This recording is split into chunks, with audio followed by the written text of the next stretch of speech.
warahmatullahi wabarakatuh. Salam sejahtera bagi kita semua.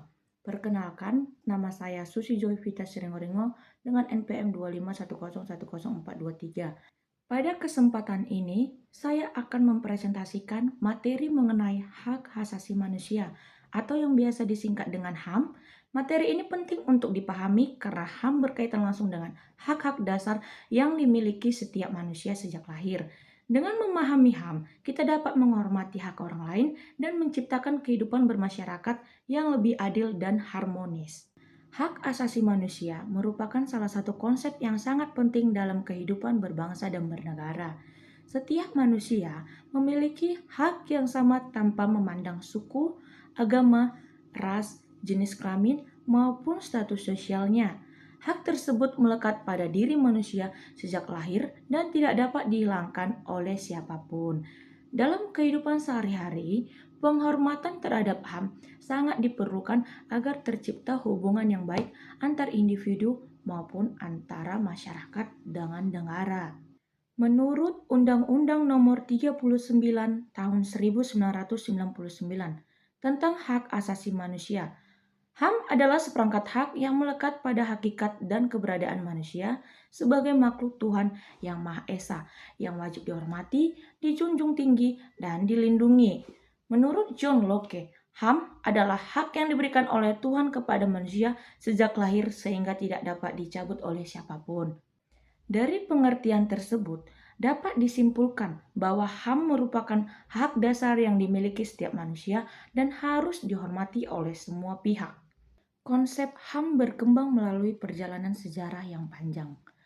Pertama, Magna Carta tahun 1215 di Inggris yang membatasi kekuasaan raja. Kemudian, Petition of Rights tahun 1628 yang menegaskan hak-hak rakyat.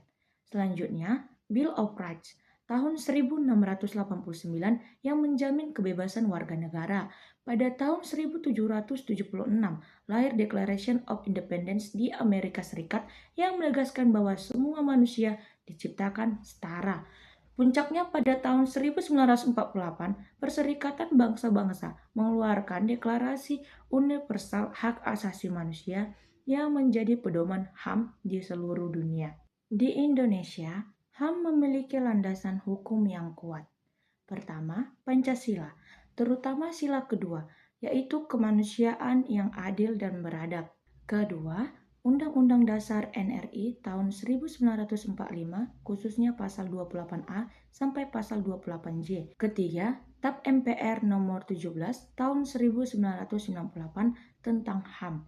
Keempat, Undang-Undang nomor 39 tahun 1999 tentang hak asasi manusia. Dan yang terakhir, Undang-Undang Nomor 26 Tahun 2000 tentang Pengadilan HAM. HAM memiliki beberapa karakteristik yang penting. Pertama, bersifat universal, yang berarti berlaku bagi semua orang. Kedua, tidak dapat dicabut karena melekat pada manusia sejak lahir. Ketiga, tidak dapat dibagi-bagi karena semua hak memiliki kedudukan yang sama penting. Keempat, bersifat kodrati karena berasal dari hakikat manusia itu sendiri. Kelima, saling berkaitan satu sama lain sehingga pemenuhan satu hak akan mendukung hak lainnya. Dalam pelaksanaannya, HAM didasarkan pada beberapa prinsip. Prinsip pertama adalah persamaan, yaitu setiap orang memiliki kedudukan yang sama. Prinsip kedua adalah kebebasan, yaitu setiap orang berhak menentukan pilihan hidupnya. Prinsip ketiga adalah non-diskriminasi, yaitu tidak boleh ada perlakuan berbeda berdasarkan ras, agama, suku, atau golongan tertentu. Prinsip keempat adalah keadilan, yaitu setiap orang harus memperoleh perlakuan yang adil.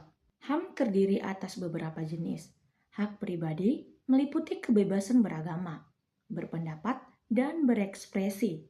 Hak politik meliputi hak memilih dan dipilih dalam pemilihan umum. Hak hukum meliputi hak mendapatkan perlindungan hukum dan persamaan di depan hukum. Hak-hak tersebut sangat penting untuk menjamin kebebasan dan keamanan setiap individu. Selain itu, terdapat hak ekonomi, sosial, dan budaya. Hak ekonomi mencakup hak memperoleh pekerjaan dan penghidupan yang layak. Hak sosial mencakup hak memperoleh pendidikan dan pelayanan kesehatan. Hak budaya mencakup hak mengembangkan kebudayaan serta menikmati hasil kebudayaan. Semua jenis hak tersebut saling berkaitan dan mendukung kesejahteraan manusia. Dalam Undang-Undang Dasar NRI tahun 1945 terdapat berbagai ketentuan mengenai HAM. Pasal 28A mengatur hak untuk hidup. Pasal 28B mengatur hak untuk membentuk keluarga dan memperoleh keturunan. Pasal 28C mengatur hak memperoleh pendidikan. Pasal 28E mengatur kebebasan beragama dan berpendapat. Pasal 28G mengatur hak memperoleh perlindungan diri. Pasal 28I mengatur hak-hak yang tidak dapat dikurangi dalam keadaan apapun.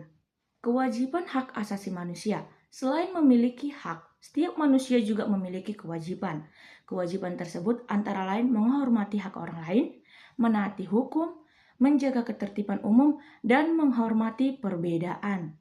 Hak dan kewajiban harus berjalan seimbang. Apabila seseorang menuntut haknya tetapi tidak menjalankan kewajibannya, maka akan timbul ketidakadilan dalam masyarakat. Pelanggaran HAM adalah setiap tindakan yang mengurangi atau mencabut hak seseorang secara melawan hukum. Contohnya adalah diskriminasi, penyiksaan, perbudakan, perdagangan manusia, dan tindakan kekerasan. Pelanggaran HAM dapat dilakukan oleh individu, kelompok, maupun aparat negara. Pelanggaran HAM berat. Menurut Undang-Undang Nomor 26 Tahun 2000, terdapat dua bentuk pelanggaran HAM berat. Pertama, genosida, yaitu tindakan yang bertujuan memusnahkan suatu kelompok tertentu. Yang kedua, kejahatan terhadap kemanusiaan, yaitu tindakan yang dilakukan secara meluas atau sistematis terhadap penduduk sipil. Pelanggaran HAM berat merupakan kejahatan serius yang dapat mengancam kemanusiaan. Pelanggaran HAM dapat terjadi karena faktor internal maupun eksternal. Faktor internal meliputi egoisme, rendahnya kesadaran hukum, dan kurangnya toleransi. Sedangkan faktor eksternal meliputi penyalahgunaan kekuasaan, lemahnya penegakan hukum, dan ketimpangan sosial. Oleh karena itu diperlukan kerjasama seluruh pihak untuk mencegah terjadinya pelanggaran HAM. Upaya penegakan HAM dapat dilakukan melalui dua cara. Pertama, upaya preventif, yaitu pencegahan sebelum terjadi pelanggaran, seperti pendidikan HAM dan penyuluhan hukum. Kedua, upaya represif, yaitu penindakan terhadap pelanggaran HAM melalui proses hukum dan peradilan. Kedua upaya tersebut harus berjalanan secara beriringan. Di Indonesia, terdapat beberapa lembaga yang berperan dalam penegakan HAM. Di antaranya adalah Komisi Nasional Hak Asasi Manusia yang bertugas melakukan pemantauan dan penyelidikan dugaan pelanggaran HAM. Kemudian terdapat Pengadilan Hak Asasi Manusia yang berwenang mengadili pelanggaran HAM berat. Selain itu, ada Komisi Perlindungan Anak Indonesia yang fokus melindungi hak-hak anak. Pada era digital, tantangan HAM semakin beragam. Contohnya, cyberbullying, penyebaran berita bohong, pencurian data pribadi, dan ujaran kebencian di media sosial. Sebagai pengguna teknologi, kita harus menggunakan media sosial secara bijak dan menghormati hak orang lain dalam ruang digital. Sebagai mahasiswa, penerapan HAM dapat dilakukan melalui berbagai tindakan sederhana. Misalnya, menghargai pendapat teman saat diskusi, tidak melakukan perundungan, menghormati perbedaan agama dan suku, serta menghindari plagiarisme. Dengan menerapkan nilai-nilai HAM, lingkungan kampus akan menjadi lebih nyaman dan kondusif. HAM memiliki peran penting dalam kehidupan berbangsa dan bernegara. HAM menjaga martabat manusia, menjamin kebebasan warga negara, menciptakan keadilan sosial, memperkuat demokrasi, dan menjaga persatuan bangsa. Karena itu, penghormatan terhadap HAM menjadi salah satu ciri negara hukum yang demokratis. Sebagai kesimpulan, hak asasi manusia adalah hak dasar yang dimiliki setiap manusia sejak lahir dan dilindungi oleh hukum. HAM memiliki berbagai jenis, dasar hukum, serta mekanisme penegakan yang bertujuan melindungi martabat manusia. Sebagai warga negara dan mahasiswa, kita harus menghormati hak orang lain serta menjalankan kewajiban kita dengan baik. Demikian presentasi yang dapat saya sampaikan. Mohon maaf apabila terjadi kekurangan. Terima kasih atas perhatian Bapak dan teman-teman sekalian. Waalaikumsalam warahmatullahi wabarakatuh.